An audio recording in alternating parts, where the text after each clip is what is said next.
Boa noite, professores. Hoje é a nossa quarta aula. Esta aula é referente à unidade 3 da apostila de vocês. Esta aula é a primeira aula da nossa PP2, ok? Então, a partir da aula de hoje, vocês estarão estudando para a nossa avaliação da PP2. A aula de hoje, como eu disse, da unidade 3, fala sobre os sistemas de didático-pedagógico para os sistemas que devem trabalhar com a educação inclusiva. Vocês têm aí na apostila de vocês. Se quiserem abrir a apostila, irem acompanhando, fazendo anotações, ok?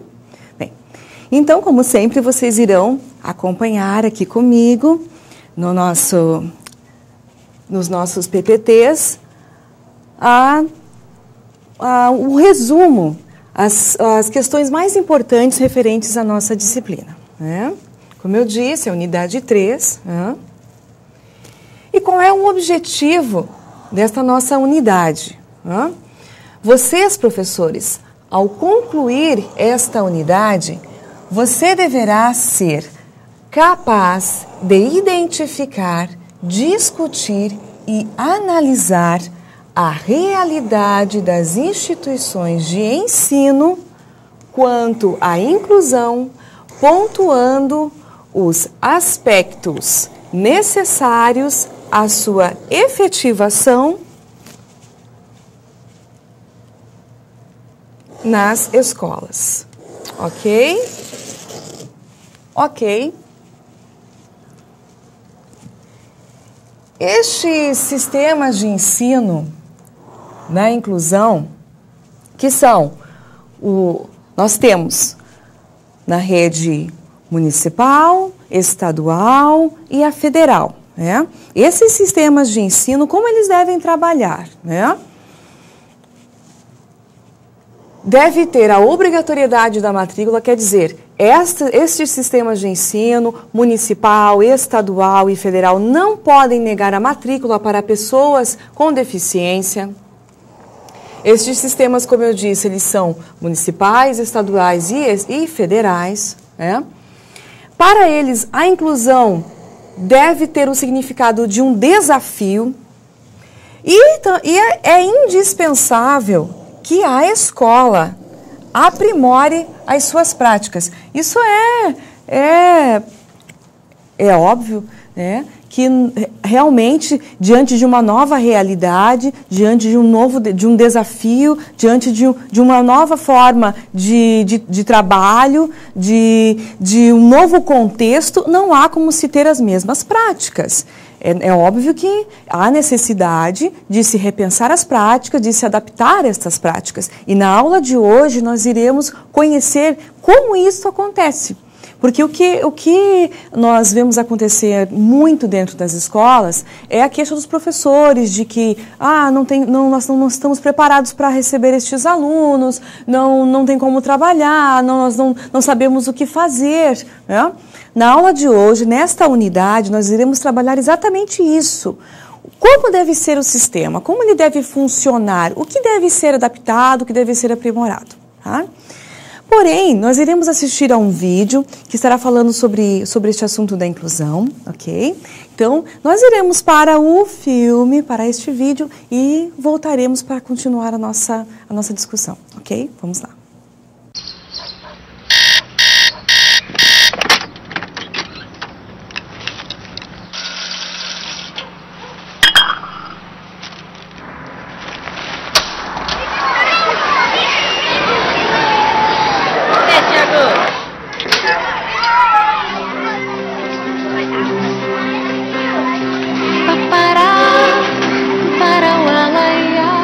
Toda criança é única, é especial, é diferente. Mas numa coisa toda criança é igual: tem que ir à escola. Professores e funcionários das escolas da rede pública estão se preparando para receber alunos com necessidades educacionais especiais. Procure a escola mais próxima ou informe-se pelo 0800 61 61 61. Escola de Todos. É o Brasil aprendendo e crescendo com as diferenças. Ministério da Educação. Brasil, um país de todos. País de todos. Bom, vocês assistiram este vídeo, é um vídeo de uma campanha que fala sobre a inclusão e mostra um pouquinho de como isso está acontecendo no Brasil. Porque muitas pessoas podem dizer assim, mas isso não está acontecendo. Né? É de forma gradativa, né? Lenta. Ainda existem muitas dúvidas, ainda existem muitas dificuldades, mas ela está acontecendo. Né? No ambiente virtual, eu tenho recebido muitas experiências de pessoas que estão passando, né, por esta nova realidade, por esse contexto, estão enfrentando este desafio e estão trocando com os colegas as suas experiências e assim estão ajudando, auxiliando os seus colegas que poderão vir a passar por pela experiência da inclusão também. Né? Bem, continuando, vamos continuar aqui nos nossos PPTs, porque nós iremos falar agora de como é que isso acontece, como implementar políticas de inclusão. O que deve se ter claro, a escola, quando ela passa por este processo de implementar as políticas de inclusão, ela precisa ter a consciência de uma transformação na educação como um todo. Tá? Todo o sistema deve ser transformado para receber essas pessoas com deficiência. E essa transformação ela ocorre na expansão e melhoria da qualidade da educação infantil. Sobre este assunto, educação infantil, nós vamos falar mais minuciosamente daqui a pouquinho. Também deve acontecer a flexibilidade, diversificação da oferta de programas educacionais, tá? Isso dentro da escola. Tá? Nós vamos falar sobre isso também. Deve ser contemplado um currículo amplo, flexível, conforme as diferenças sociais, culturais e individuais dessas pessoas com deficiência. Tá? E disponibilidade de recursos e apoio. Acaba aí? Não. Também formação docente, oferta de igualdade de oportunidades, condições básicas de funcionamento de todas as escolas em termos de recursos humanos, materiais e didáticos. Mas olha só, gente, para que tudo isso aconteça, o que é muito importante?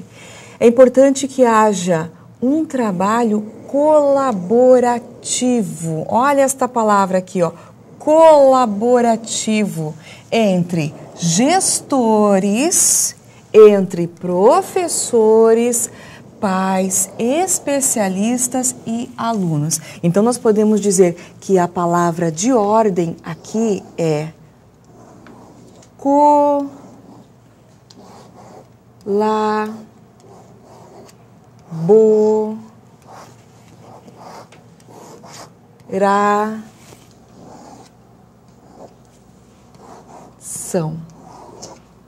Registrem isso no material de vocês, porque a palavra de ordem é colaboração, ok?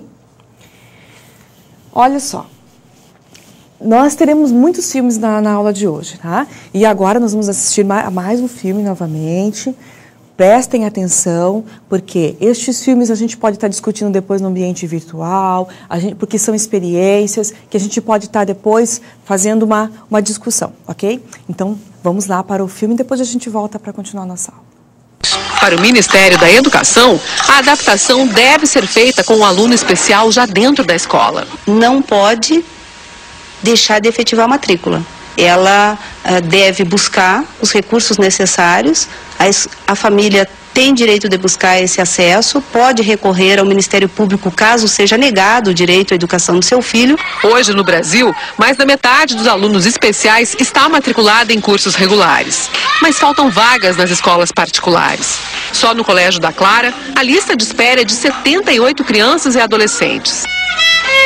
Florença enfrentou e venceu estas dificuldades.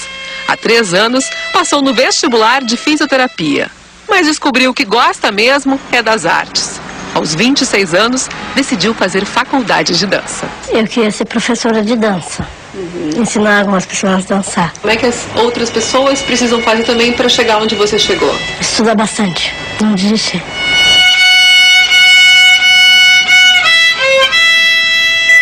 O Sindicato das Escolas Particulares do Rio Grande do Sul recomenda a inclusão de alunos especiais, mas alega que nem todas as instituições estão preparadas e que a legislação não obriga as escolas a receber alunos com síndrome de Down.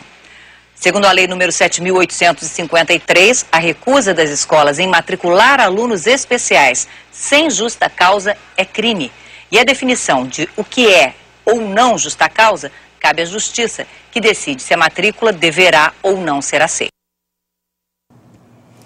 Como nós podemos observar nesta reportagem, é uma situação, é um contexto, é uma realidade que realmente está acontecendo. Um jornal nacional cobriu uma matéria a respeito deste assunto, porque realmente é algo que está em voga mesmo, está acontecendo mesmo. Você, professor, se ainda não recebeu um aluno com deficiência, com necessidades educacionais especiais, é algo que realmente pode acontecer com você, porque essas crianças estão chegando para nós, sim, esse trabalho está acontecendo e nós devemos nos preparar para isso. Nós vimos na matéria um exemplo dessa adaptação que deve acontecer, dessa matrícula que deve acontecer e que nós temos que estar preparados, porque isso vai acontecer também com você, professor. Ok?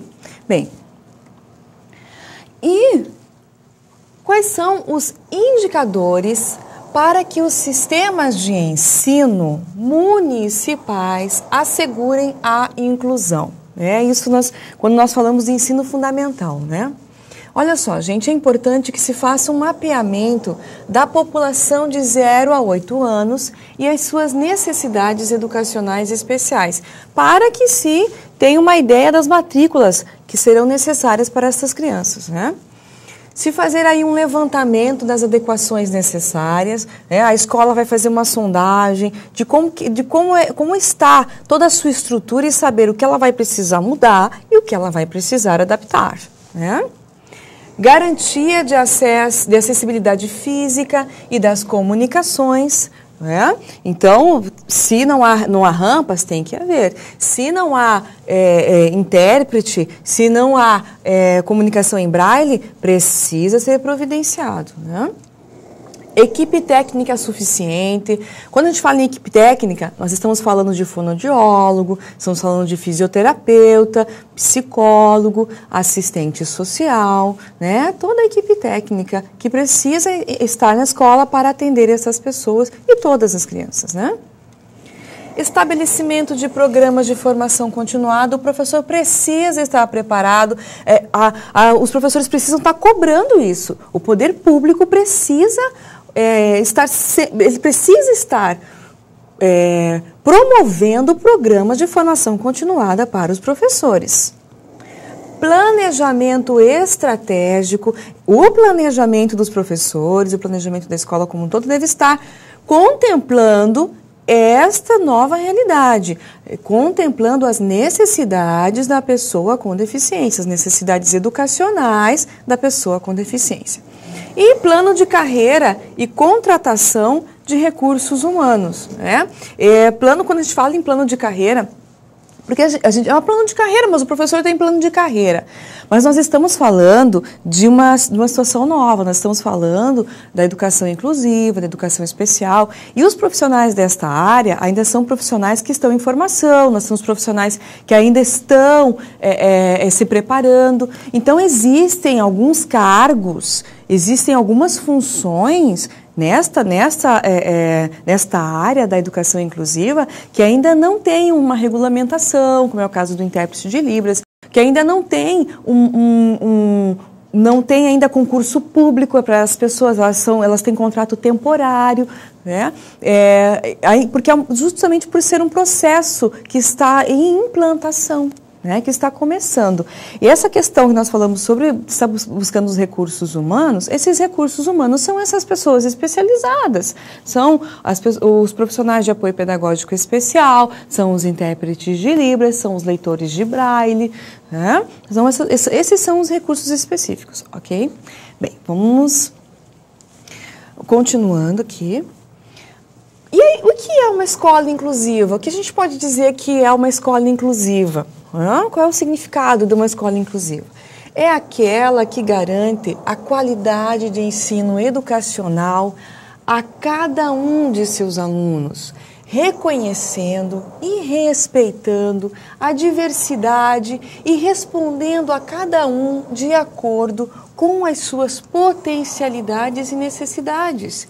E isso, gente, independente de sua etnia, sexo, idade, deficiência, condição social ou qualquer outra situação.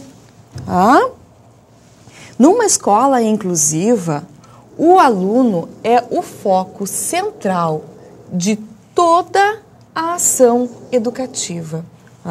Aí vocês podem perguntar assim, ó, a professora está falando de educação inclusiva e aí a professora está mostrando ali etnia, sexo, idade, deficiência, condição social, né? A professora está falando, mas nós não estamos falando de escola inclusiva, nós estamos falando de deficiência.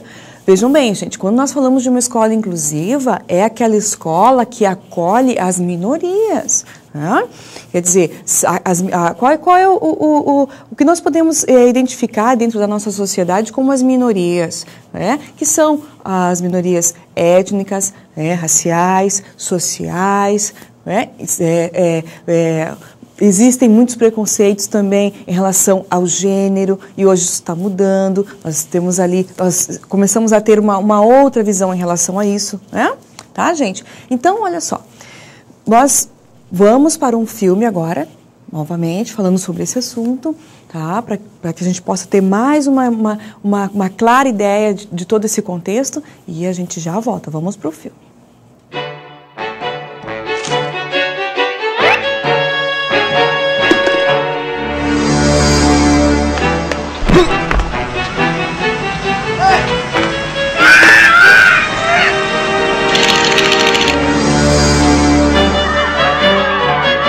Se você também tem o hábito de discriminar as pessoas, fique atento. Pela lei brasileira, é criminoso discriminar. Viram, gente? Pela lei brasileira, é criminoso discriminar, tá? Então, como eu estava explicando para vocês, quando nos referimos à educação inclusiva, nós estamos falando também da inclusão de pessoas que fazem parte de minorias, né? Que são essas que eu listei para vocês. Ok, gente? Vamos lá. Bem, segundo o que vocês têm na apostila de vocês, aí uma citação de Romeu Sasaki, tá? E ele coloca 11 características das escolas inclusivas, tá? Ele pontua essas 11 características, tá? Uma escola inclusiva, o que identifica uma escola inclusiva? Um senso de pertencer, liderança, padrão de excelência, colaboração e cooperação. Lembram-se que eu falei para vocês sobre cooperação, colaboração, novos papéis e responsabilidades, parceria com os pais, acessibilidade, ambientes flexíveis de aprendizagem, estratégias baseadas em pesquisas, tá? Essas pesquisas só irão chegar aos professores se eles estiverem em contato, se esses professores estiverem passando por formação continuada. Por isso que os professores devem estar cobrando do poder público a formação continuada, né? Novas formas de avaliação escolar e desenvolvimento profissional continuado, né? Para que a escola inclusiva tenha sucesso no seu processo, no seu trabalho, é preciso que hajam parcerias. Tá? Parcerias que incluem família e comunidade. E na comunidade, o que nós temos na comunidade que pode estar auxiliando neste trabalho e que pode fazer esta parceria para o sucesso da inclusão? Parceria aí com a comunidade da universidade, organizações não governamentais, escolas do Senai, a Paz, centros de reabilitação, entidades de pessoas com deficiência, associações de bairro, associações comerciais locais, enfim, né, gente, nós temos aí um leque de setores da comunidade que podem estar, âmbitos da comunidade que podem estar auxiliando nesse trabalho para o sucesso da educação inclusiva, né? Vamos falar agora sobre adequações curriculares. Né? Quando nós falamos sobre adequações curriculares, a gente pega assim algo bastante pertinente, assim, principalmente aos professores, né? O que nós podemos fazer nessas adaptações curriculares? O que acontece nessas adaptações curriculares? Precisa-se conhecer cada aluno e identificar o seu estilo de aprendizagem, né? Forma de abordar os conteúdos, procedimentos de ensino, procedimentos de avaliação e recursos materiais. Tá? Tudo isso é necessário, tudo isso aqui é necessário para que se efetivem as adequações ou adaptações curriculares. E qual é o objetivo disso? Ele visa implementar estratégias que tornem acessíveis e significativas para o aluno todas as aprendizagens e objetivos traçados. Então, assim, ó, gente, algo bastante pertinente é que existem adaptações curriculares, existem adaptações que acontecem, são as de grande porte, as de pequeno porte, como vocês sabem, as de grande porte acontecem mais na área administrativa, na questão física da escola, né, em questões maiores. Né? E as adaptações de pequeno porte são aquelas que acontecem, que o professor tem essa responsabilidade de fazer essas adaptações de pequeno porte. Vocês vejam, o professor, para que ele possa estar efetivando esta adaptação, essas adequações curriculares, ele precisa, primeiramente, ele precisa conhecer o aluno. Tá? Você não tem como traçar objetivos com o seu aluno se você não conhece. Você precisa conhecer o aluno. Precisa saber, a partir daí você vai saber a forma, a abordagem para que você possa estar ensinando este aluno, né? Os procedimentos de ensino, né, que nós pontuamos ali. A partir de então, você vai saber de que forma você vai avaliar este aluno e os recursos que você vai poder que você estará utilizando para o trabalho com este aluno, ok? Bem, olha só. Uma escola inclusiva deve contemplar a questão também da acessibilidade, tá? Acessibilidade. Sim, então as rampas, enfim. Também. Tá? A acessibilidade, ela promove a inclusão. A acessibilidade é a palavra-chave para que essas pessoas se sintam realmente inclusas. Tá? Equiparação de oportunidades significa acessibilidade. Tá? Exercício da cidadania para todos é acessibilidade. Tá? E esta acessibilidade, ela acontece onde? Em ambientes físicos, meios de comunicação e mobilidade e equipamentos. Tá? Quando nós falamos de acessibilidade, também nos referimos aqui à equiparação de barreiras arquitetônicas, que foi que nós vimos lá dos ambientes, né? Então, aqui, que são os ambientes. que devem acontecer em que locais da nossa escola? Entrada principal, né? Salas de aula, sanitários, pátios, quadras, parques, bibliotecas, laboratórios, lanchonetes, enfim, todos os setores da escola, do local, da instituição onde a pessoa precisa estar, tem que ser acessível. E quando nós falamos de acessibilidade de mobiliários, refere-se às cadeiras, às mesas, aos balcões, aos bebedouros, aos quadros de avisos, tá? Esses quadros de aviso, eles, se for para cegos, letreiros maiores, se for cegos não, pessoas com baixa visão, desculpem, pessoas com baixa visão, letreiros maiores, se for para cegos, precisa ter braille, se for para surdos, precisa estar em língua de sinais, né? E equipamentos, enfim, entre outros recursos mobiliários existentes para o auxílio e para a acessibilidade dessas pessoas. E quando nós nos referimos à acessibilidade no sentido de comunicação, significa sinalização, identificação do prédio e ambientes, sinalização direcional, sinalização de emergência, segurança e tátil de pisos, né, para as pessoas cegas, portas com letras em alto relevo, né, braille ou então símbolos, né, sinais sonoros e luminosos, né, os sonoros, obviamente, para as pessoas cegas e os luminosos para as pessoas surdas, né.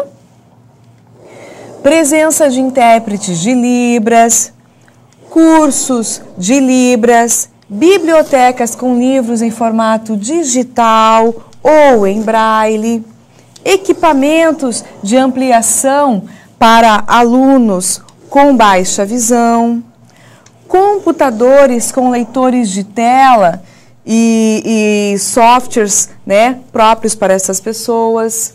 Deixa eu só voltar aqui um pouquinho. Não. Tá. É isso. Ok? Tá. Agora, o atendimento educacional especializado. Quando nós nos referimos a atendimento educacional especializado, também é assim bastante polêmico, sabe? Nós temos assim também algumas situações bastante polêmicas e alguns equívocos, né? Muitos professores acreditam que a pessoa que trabalha nesse atendimento educacional especializado, ela passa a ser a pessoa única responsável pelo aluno com deficiência, né? Isso não é verdade. Esse trabalho, o profissional que faz o atendimento educacional especializado, ele vem para somar, tá, neste trabalho, ok? Nós vamos ver então agora as atribuições, tá? Deve ser oferecido no contraturno, nas escolas comuns, mas geralmente isso não acontece, né? Depois a gente fala mais sobre isso. Instituições especializadas também podem oferecer o atendimento. Nós temos a Paz, né, que oferecem esse atendimento, temos escolas especiais que oferecem esse atendimento, a criança vai no contraturno, né? Não substitui o ensino fundamental, quer dizer, essa criança não vai apenas para a escola especial ou então apenas no contraturno no ensino regular ter a aula com a pessoa que oferece esse atendimento educacional especializado, né? E não tem frequência obrigatória de 6 a 14 anos, é conforme a necessidade da criança, né? Olha só, nós vamos assistir a um vídeo agora que vai estar falando sobre este assunto, e depois eu quero voltar para a gente falar um pouquinho mais sobre as atribuições e sobre a função desse profissional, ok? Então vamos para o filme. Senhor presidente, senhores deputados, senhoras deputadas, na realidade, senhor presidente, eu até tinha preparado uma manifestação sobre outro assunto, mas em função da manifestação do deputado Rodrigo Hollenberg, porque eu tenho maior respeito e consideração, eu quero também, senhor presidente, abordar o tema que foi aqui por ele apresentado. Na realidade, a informação que eu tenho, senhor presidente, é que, na realidade, o ministro da Educação não vai devolver ao Conselho Nacional de Educação a sua proposta de diretrizes. Esta matéria da imprensa, ela faz uma interpretação equivocada da posição do ministro.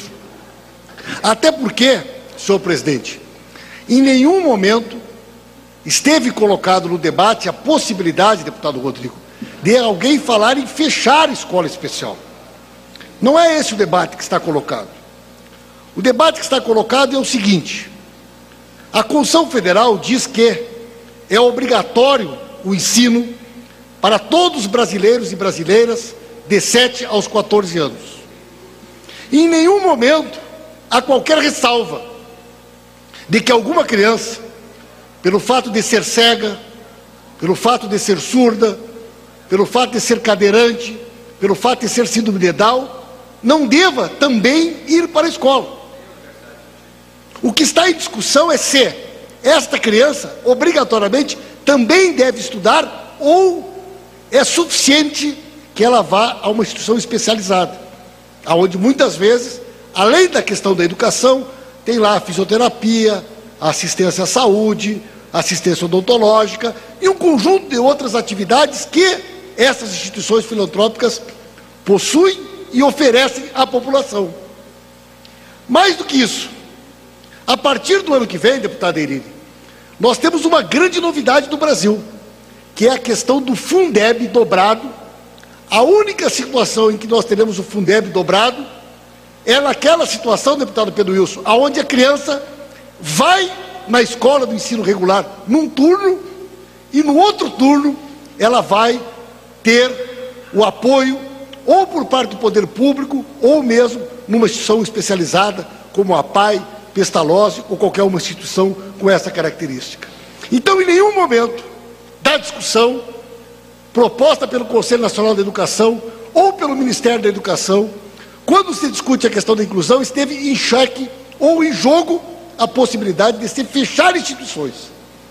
Agora imagine o senhor, imagine a sociedade brasileira, se é verdade que há 20 anos atrás as pessoas consideravam normal que alguém, pelo fato de ter alguma deficiência, não estudasse. Imagine os senhores, daqui a 10, 15, 20 anos, nós olharmos para esse período histórico, nos relacionarmos com pessoas que nós conhecemos e constatarmos que o fulano ou o ciclano não foi para a escola porque na época as pessoas que tinham deficiência não tinham a oportunidade de estudar e muitas vezes ficavam numa instituição filantrópica até envelhecerem, sem avançarem do ponto de vista do ensino-aprendizado. Nós temos alunos com síndrome de Down formados, senhor presidente. Nós temos alunos de síndrome de Down nas universidades, passando no vestibular. Nós temos crianças autistas que até pouco tempo atrás estavam fora da sala de aula e hoje estão integradas ao ensino regular. O nosso governo tem investido muito, investido na formação de professores. Nós temos hoje milhares de vagas de especialização, de aperfeiçoamento para as redes de educação de todo o país, para que os professores se preparem para essa nova realidade. Temos um grande investimento em acessibilidade para criar as condições arquitetônicas para a questão da inclusão. As salas de recursos multifuncionais, somente esse ano serão licitadas mais 10.000 salas para que as escolas tenham condições de receber esses alunos. Nós vamos aprender, experimentando a cada dia esse convívio, aprendendo que as pessoas, cada uma dentro das suas particularidades, das suas diferenças, compõe a totalidade da sociedade brasileira. Então, respeito, sei que Vossa Excelência tem a melhor das opiniões a respeito do trabalho feito por essas instituições, mas posso lhe garantir que em nenhum momento, tanto a proposta do MEC como do Conselho Nacional de Educação coloca em risco a existência dessas instituições. A ideia da inclusão é uma ideia transformadora, uma ideia generosa que a sociedade deve absorver. e nós devemos apoiá-la no sentido de que cada vez mais todos os brasileiros, independente de terem uma deficiência ou não, possam desenvolver de maneira plena as suas potencialidades, convivendo com seus colegas, em sala de aula, participando, construindo um país mais justo, mais fraterno, mais tolerante e que conviva de maneira tranquila com a diversidade. Muito obrigado, senhor presidente. Bem, eu fiz questão de mostrar esse vídeo para vocês, para desmistificar e para a gente não discutir mais sobre essa questão de fechar as portas das escolas especiais. Né? O ano passado houve uma especulação nesse sentido, muitas pessoas começaram a falar sobre isso, as escolas especiais vão fechar, mas, gente, como nós vimos ali, o próprio deputado falando, esse não é o objetivo, essa não é a proposta, ninguém quer que as escolas especiais elas fechem, elas continuarão fazendo o seu trabalho como um apoio, um atendimento educacional especializado, né?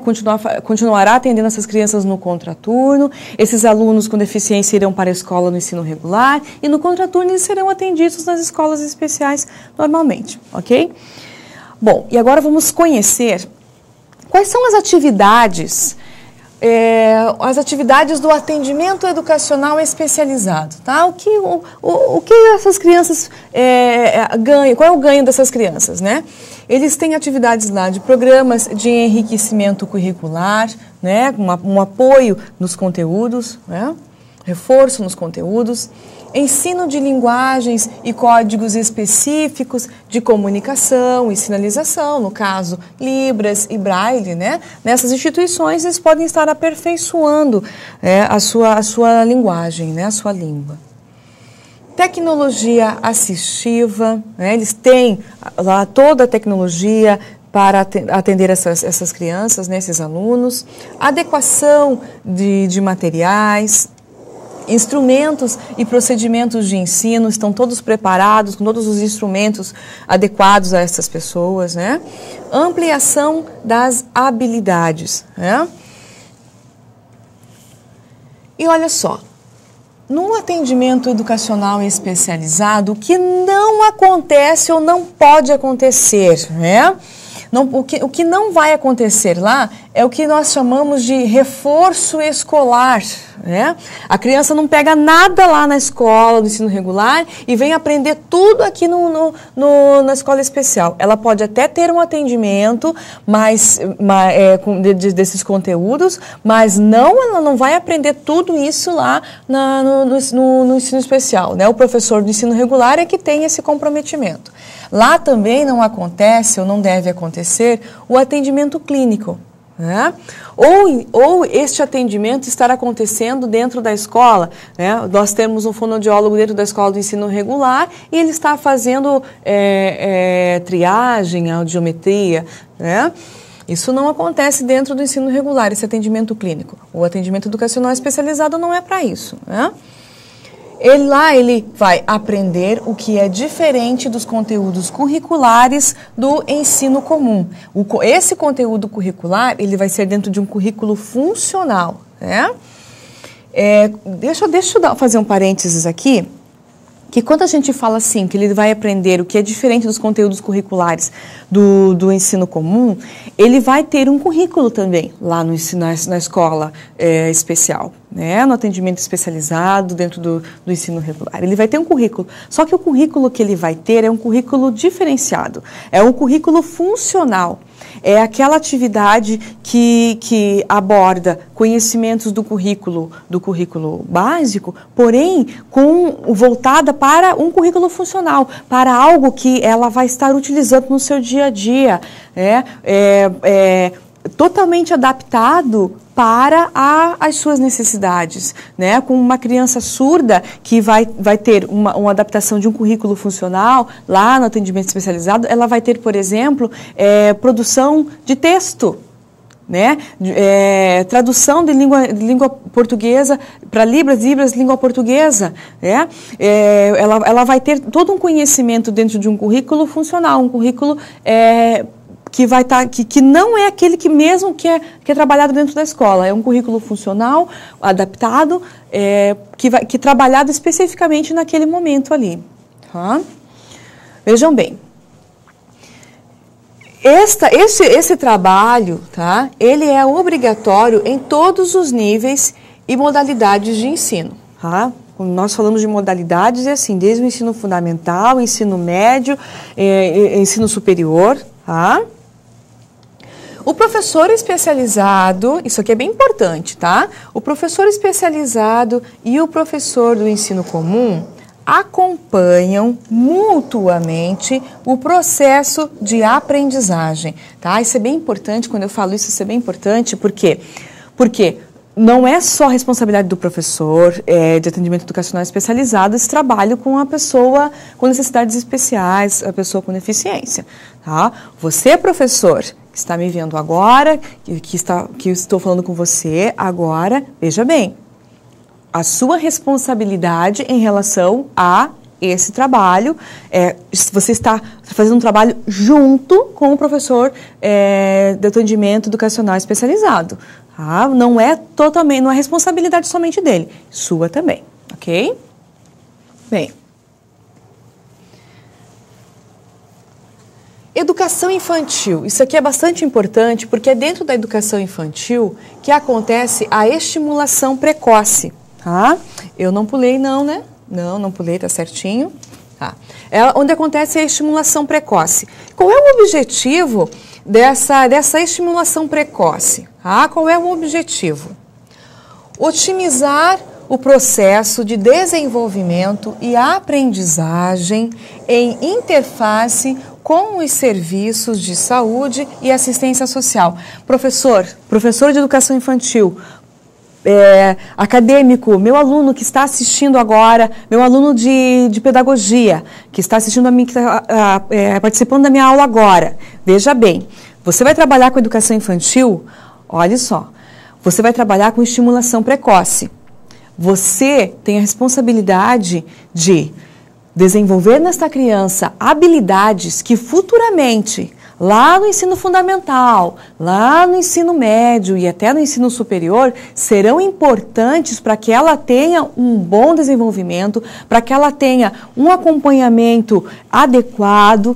Por quê? Porque ela foi bem estimulada, porque ela tem as suas habilidades funcionando adequadamente para que ela possa estar acompanhando. Então, veja o seu planejamento, veja se você está adequando a sua aula de acordo com as necessidades para o desenvolvimento das habilidades desta criança com deficiência.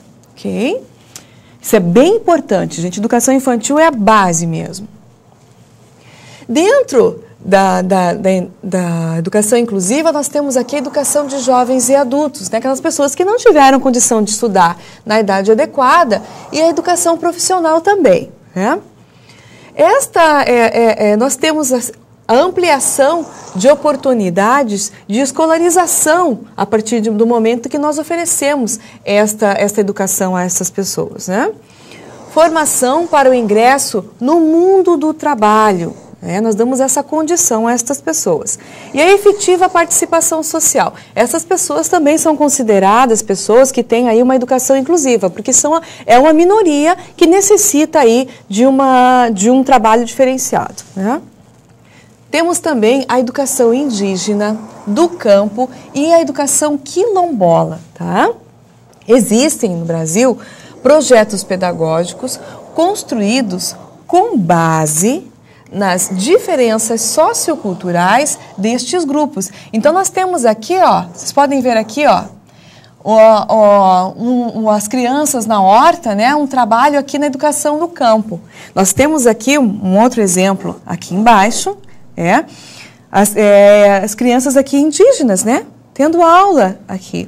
E nós temos um outro exemplo aqui na outra figura, a educação quilombola. Então, vocês podem me perguntar assim, eu vou estar colocando apenas pegando este tópico, porque vocês podem estar perguntando para mim, podem me perguntar, professora, quilombola, eu nunca ouvi falar, quilombola. essas minorias realmente muitas vezes nós achamos que não existem, né? Mas existem, gente. A educação quilombola é uma educação àquelas pessoas que vivem em quilombos, tá? São negros, né, afrodescendentes que vivem em quilombos, ok?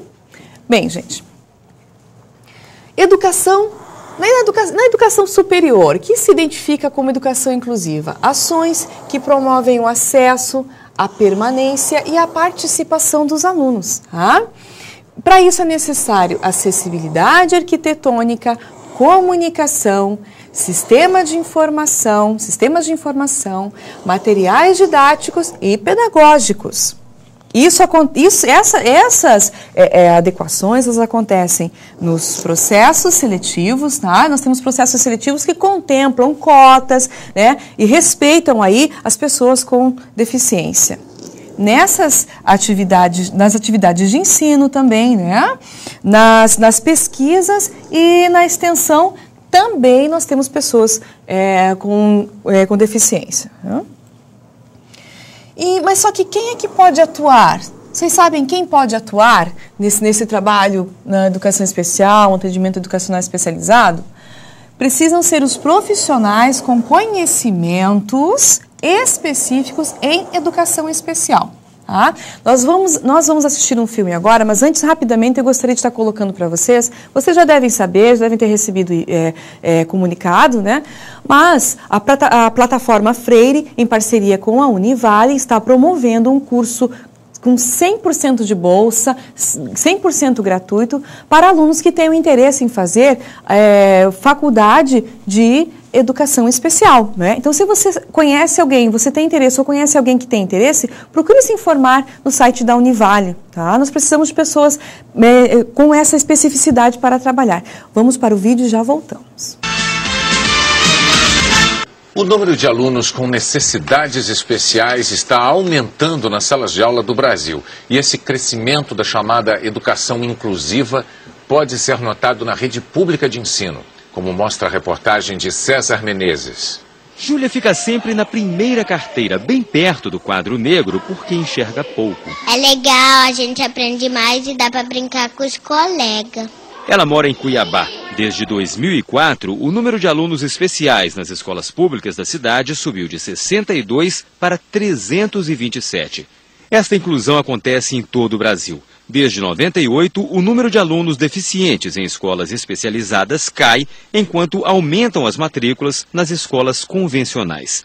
Esse consultor comemora, mas diz que mais escolas precisam se preparar para receber alunos especiais. É um processo em curso e a gente tem que pegar isso como incentivo e continuar trabalhando tendo aquilo que a gente tem como perspectiva. Segundo ele, construir rampas é importante, mas não basta. As escolas precisam ter material didático e equipamentos adequados, além de professores treinados. Uma escola bem preparada atende melhor o aluno com deficiência, mas não é só isso. Ela também promove a inclusão. Um bom exemplo está em Taboão da Serra, na Grande São Paulo. Aqui um programa de inclusão foi implantado em 2005. Como os pais percebem um bom resultado nas provas e na vida dos filhos, o número de matrículas aumenta. Em 2005 foram 78. Este ano, há 348 alunos deficientes matriculados na rede municipal. Mona Lisa aprende a andar sozinha pela escola. Renato não perde nada nas aulas. É um dos melhores alunos de matemática. Eu aprendi na máquina, que tinha a professora que ensinava o braille. Além dos alunos, pais e professores fazem cursos para ensinar do jeito que a criança pode aprender. Quando o aluno tem o recurso e as pessoas que estão em sua volta têm a noção de que ele é capaz e o que pode ser feito para que ele alcance isso, a inclusão acontece de verdade. A educação é também onde decidimos se amamos nossas crianças o bastante para não expulsá-las de nosso mundo e abandoná-las a seus próprios recursos e tampouco arrancar de suas mãos a oportunidade de empreender alguma coisa nova e imprevista para nós, preparando-as em vez disso e com antecedência para a tarefa de renovar um mundo comum. Ok? Então, esse é o fragmento da apostila de vocês que eu deixo hoje. Espero que vocês tenham gostado da aula e até a próxima aula, gente.